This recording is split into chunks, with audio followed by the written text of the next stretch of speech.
وهلو يا جماعة، عاملين ايه؟ يا رب تكونوا كويسين. جه لي يوم الاكل الارتاحي بقى. بصراحة هو اكل ارتاحي النهاردة. يعني امبارح عملت قطع فراخ وعملت شوربة، وكانت عندي حزمة ملوخية قطعتها، وطبعا غسلتها قصدي وقطعتها. ده الشكل النهائي، شايفين؟ ده الشكل النهائي اهو بقى. المهم كانت عندي امبارح طبعا، فانا دلوقتي بقى بصراحة هخرطها. والتخريطه دي بقى يا جماعه، في ناس بتخرط على دي، في ناس بتعمل زي كده تخريطه في كيس بلاستيك، بتكوني طبعا متمكنه فيها اكتر. بس انا بصراحه نسيت احط اسمها ايه، كزبره. المهم بقى ست الله يرحمها كانت دايما تقول لي يا بنتي انا اسمها الكزبره، حاولي ما تقطعيش العروق، يعني الورق بس. فانا دلوقتي بعمل بنصايح ستي. طبعا ما شاء الله كان نفسها حلو قوي في الاكل. غالبا انا نفسي طالع حلو لبابا بصراحه يعني. نفسي في الاكل لذيذ، بحب اعمل اكل لكن ما اغسلش مواعين يا جماعه، فهموا صح. فالمهم بقى كل ده هو ورق. خدت العروق اهي، اشوف الورق بتاعها اهو. وطبعا دي برضو هتتغسل وهتتحط مع الملوخيه. فانا حبيت اعمل معاكم فقره الملوخيه عشان اعرفكم على الطريقه اللذيذه دي، اللي يعني ايه بتجيب من الاخر، واعرفكم ازاي ان شاء الله يعني الكيسه ما تتقطعش. لاني انا طبعا برضو الكيسه كانت بتقطع مني، يعني اكيد انا مش واو يعني. الكيسه برضو كانت بتقطع مني، وكمان وصلت لحل حلو قوي ان الكيسه ما تتقطعش. ف يعني نستفيد وايه، نفيد بعض زي ما بيقولوا كده. الله يرحمك يا ستي.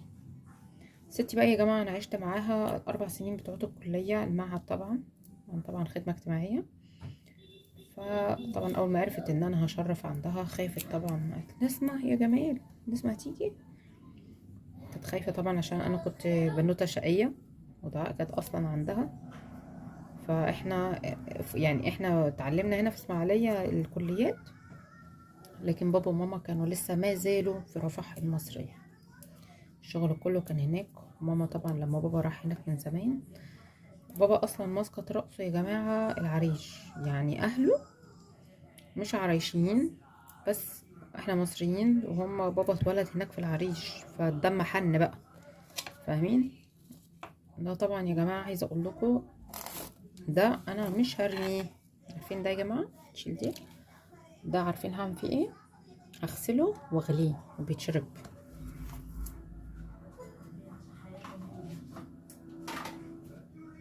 يلا هروح اغسل ده وارجع اقول لكم بقى حكايه بابا واجيلكم. ايه المهم انا رجعت اهو. دي طبعا التيشيرت بتاعي يا حلوين ده. فانا ايه ما بحبش انشف الفوطه. المهم انا كل واحد حسب ما بيرتاح يعني. انا هنشف التيشيرت بتاعي. كنا بنقول ايه؟ كنا بنقول ان بابا اساسا مواليد العريش، حتى هو بقى شكله عرايشي. ربنا يديله الصحة يا رب ويهدي بالعريش. فايه بقى حن بقى. طبعا هو اتولد في العريش، وبعد كده طبعا ما عاشوش في العريش كتير. اللي عرفته بقى ان هما ساعة الحرب والكلام ده، لما الناس هجرت، ماما مثلا اهل ماما راحت مثلا الزيتون في القاهرة، لكن بابا راح العريش. وجده بقى الله يرحمه اساسا كان دي كده هي نشفت الحمد لله. جد بابا بقى اساسا كان شيف في السفن الاجنبيه. فيا معلمين ايه بقى، كان بيعمل لنا اكل حلو قوي زمان لما كنا بنرجع بقى من نعرش نروح لهم زياره. كان بيعمل لنا سلطه بالبيض المسلوق، انتوا متخيلين؟ حاجات لذيذه كده، حاجات اجنبيه يعني. الله يرحمه هو كمان ويحسن اليه. فايه بقى دلوقتي اهو خلاص حطيت بقى البتاعه دي. بصوا بقى يا جماعه، دي ما نيجي بقى ايه، ثواني هجيب لكم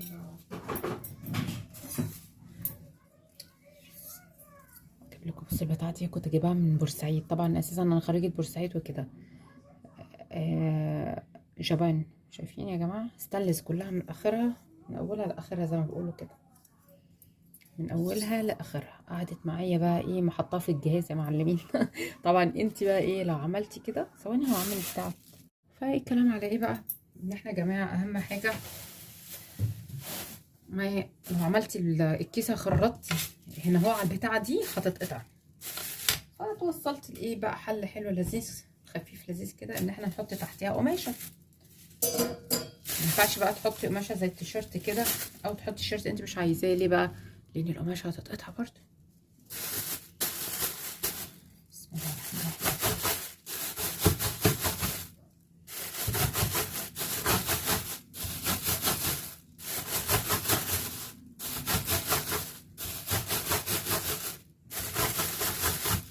فانت هو ده اسمه تكسير، بتكسريها. بصي اتكسرت ازاي. نقلب الناحيه التانيه. طبعا انا لو قفلتها هتحبس الهواء فتروح مفقوعه مني، عشان كده هسيبها مفتوحه بصراحه. يلا هنكسر بقى الناحيه دي كمان.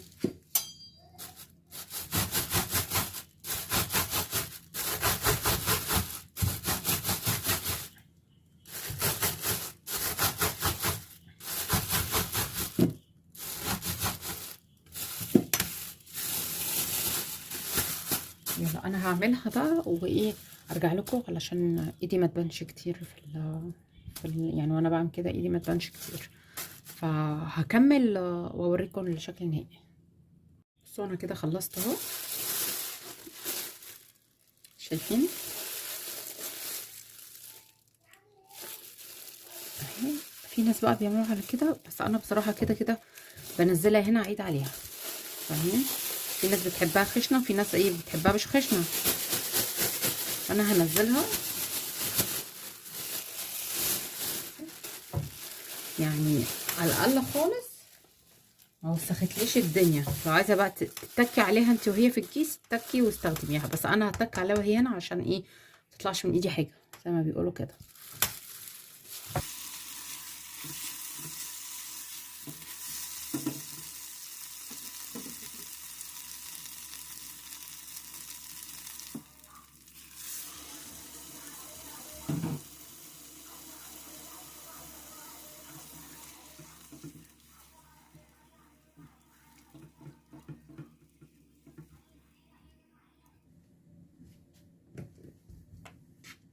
هوريكم بقى حاجه اكيد انتوا عارفينها، بس دي برضو ايه اتعلمتها من هناك بصراحه. انتوا شايفين كده؟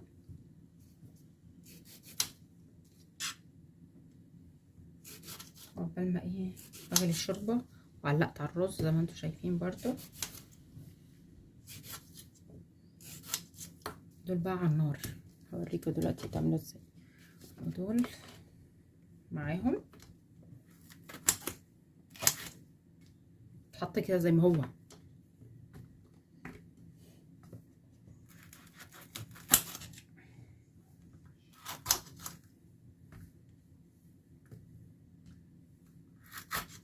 طبعا دي هتبقى نار، دي هتبقى نار يا حبيبي، نار. تعالوا اوريكم بقى. فعقبال ما الزيت يسخن انا عايزه اقول لاصحاب الشركه الجميله دي اهو. ايه ده، ايه ده؟ يعني انا جبت ده قلت اجربه. طبعا انا عايشه حياتي كلها تجارب على القهوه والكلام ده كله. فلقيت بن طيبه تقريبا ده كان ب 12 جنيه حاجه كده، بس بجد يعني شيء، يعني لو لولا ان هي نعمه ربنا الواحد كان بيقول يعني بجد قذره قذره، يعني ملهاش علاقه بالبني نهائي. طبعا انا بوريهولكوا ولا طعم ولا ريحه، اقسم بالله زباله البن، زباله البن. بصوا يا لهوي. ريحته وحشه جدا. طبعا هتقولوا لي ايه بني مش بالريحه، لا يا حبيبتي بني بالريحه يا حبيبتي. وبخلاف كده ان انا كمان عملت منه فنجان والله العظيم نيله. يعني لو هديه لاعدائي بكره في المدرسه، اعدائي هديهولهم بكره في المدرسه. بن اسمه طيبه يا جماعه، للاسف مكتوب عليه الطعم الحقيقي للقهوه، ما فيهوش ريحه القهوه نهائي، هي زباله القهوه والله. انا طبعا اساسا البني بتاعي خلص. تعالوا نروح هناك. البني بتاعي خلص يا جماعه، انا هتجنن يعني النهارده هطلع اجيب واحد بني. تعالوا تعالوا تعالوا.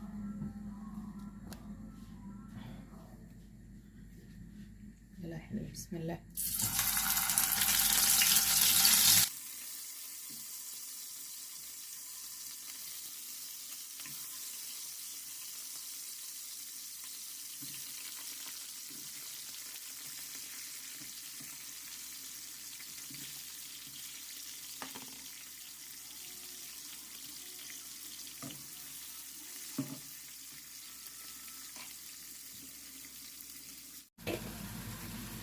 طبعا اهم حاجه رشه الزعتر.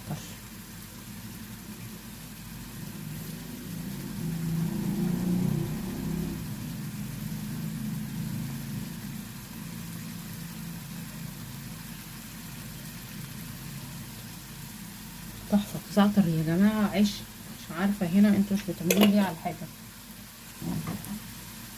والله صحيح بيدي نكهه فظيعه للاكل. زعتر بقى بالشاي بكل حاجه، عندنا الزعتر حتى الطبيخ بنحط عليه زعتر، بس طبعا ايه كله بمقياس يعني. الطماطم بقت جميله ازاي.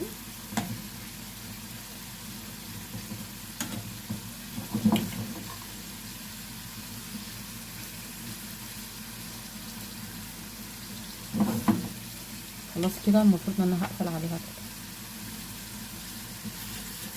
بص ما قلبتش يعني، انتوا لو ملاحظين ان انا ما قلبتش، انا بعمل كده بس ما تقلبوهاش عشان ما تتهريش منكم، لان احنا ايه بنغمس منها كده.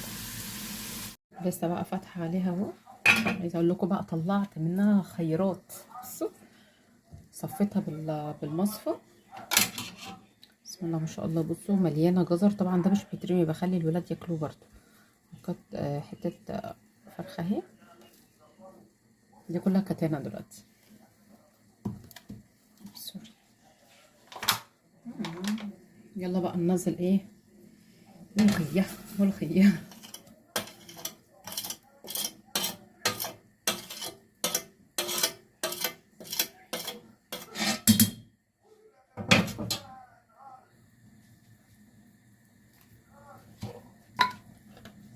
مرة فاتت عملت ملوخية، عايزة اقول لكم بطني كانت هتنفجر، فهقلل بقى من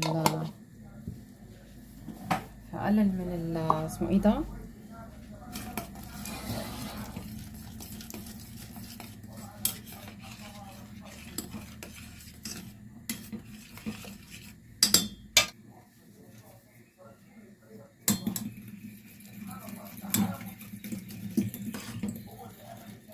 حلاوة المضرب ده بقى. المضرب ده بتاع بيض بتاع كل حاجة. بصوا بس انا بصراحة مش بعمله بيض، بعمله نسكافيه اوقات كتيرة.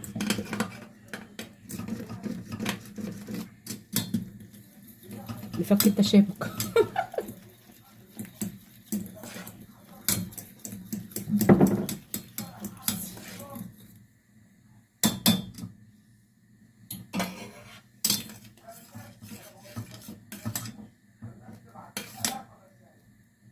حاسة انا عايزة حبة شوربة كمان.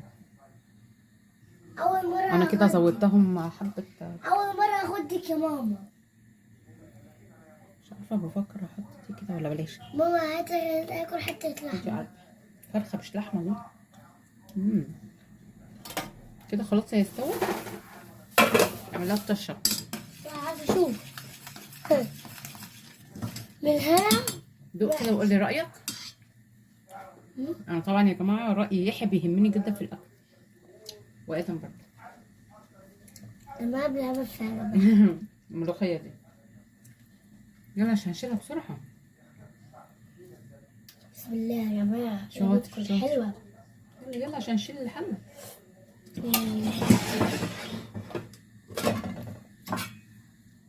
ايه رأيك بقى؟ حلو ايه يا ولاد، حلو. بجد؟ دي عالمية يا ولاد. لو عاوزين تكملوا الفيديو ده حطوا لايك واشتراك. اسمعوا الكلام بقى.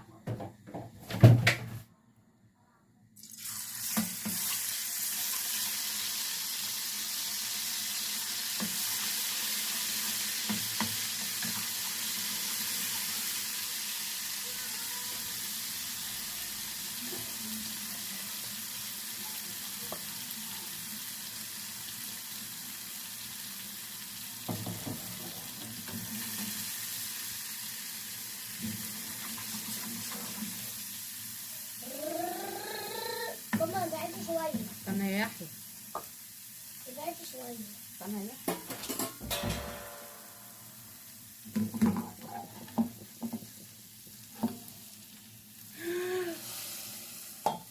ايه؟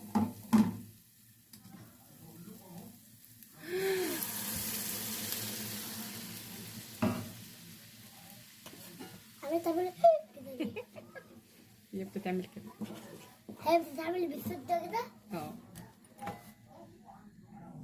ايه رايكم بقى في القلب ده؟ انا خيرتهم بصراحه بالقلب وما بين دي، بين القلب وما بين دي، اختاروا القلب.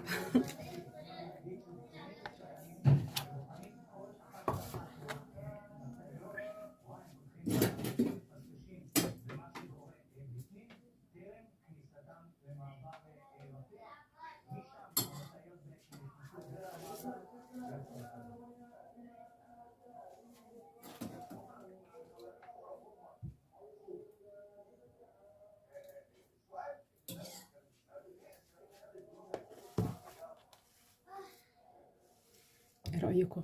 تحفه.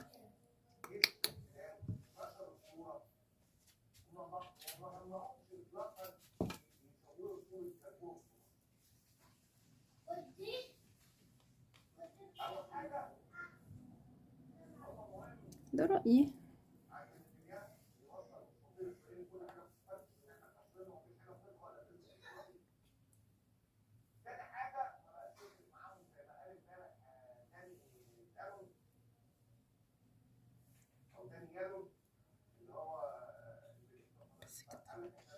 ايه رايكم بقى؟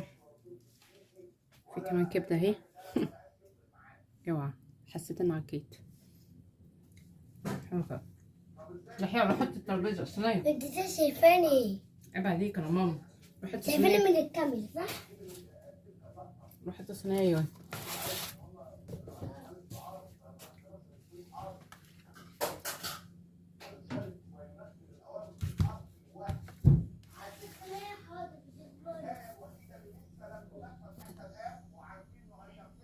ايه رايكم؟ ده الاكل بتاعي بقى النهارده اهو. دي اهي نشوت طبعا شويه.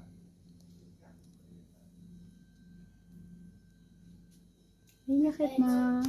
واخيرا طبعا بعد الاكله دي لازم نشرب يا جماعه حاجه تهضم، علشان للاسف تنفخ البطن جدا جدا جدا جدا. فاكتافيا دي انا على طول بجيبها لراحه الهضم واللي عنده حموضه، فاهمني؟ تحفه بصراحه. وبرضو اللي عنده امساك بتسيب الدنيا كويس، يعني بيخليها كده لينه يعني.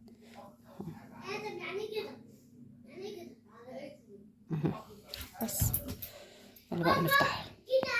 ما تنسوش بقى ترجوها، برضو لازم تترج.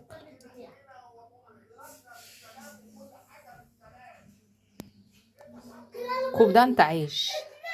اللي هو بعمل الجديد اللي هو كبير واللي هو Let's go.